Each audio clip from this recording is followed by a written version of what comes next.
Before the opening bell, U.S. indices closing lower on Wednesday after the SP 500 and the Dow Jones reached all-time intraday highs. Shares in utilities, food, beverage and tobacco, telecommunications sectors all losing momentum, while shares in energy, banks and material sectors, they all traded higher. On the economic docket, MBA mortgage applications falling 9.4% in the week ended November 25th from a rise of 5.5% the previous week.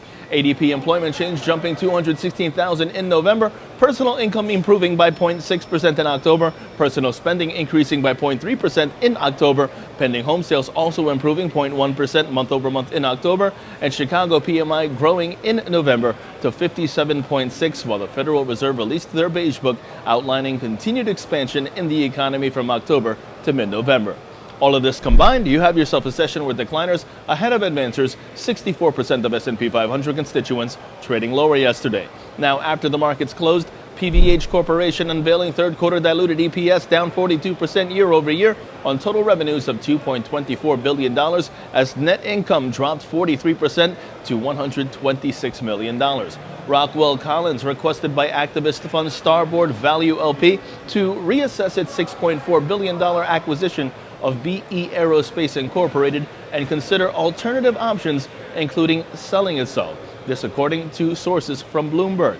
And the Boeing Company, it has secured a $558 million modification to a previously awarded U.S. Air Force contract for F-15 radar upgrades. This announced by the U.S. Defense Department. Now turning overseas, Asian markets on the upside today. The Nikkei up 1.12%, the Hang Seng up 0.39%, China's CSI 300 up a little more than 0.75%, and South Korea's Kospi up 0.01%.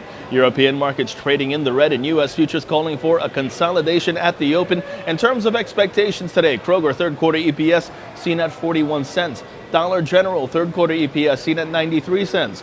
Ulta Beauty third quarter EPS seen at $1.38, while on the economic docket 8:30 in the morning has both initial and continuing jobless claims figures. 9:45 in the morning has November market U.S. manufacturing PMI. 10 o'clock we have October construction spending as well as the November manufacturing read from ISM, and we also have ISM new orders at 10 o'clock as well. Turning over to the markets, the S&P 500, that's under pressure as long as 2214 is the resistance. Look for choppy price action with a bearish bias. Short positions below 2214 are favored with targets at 2187 and 2179 in extension. The Nasdaq also sees the downside prevail, preferring short positions below 4855, and the Dow Jones under pressure, preferring short positions below 19,215.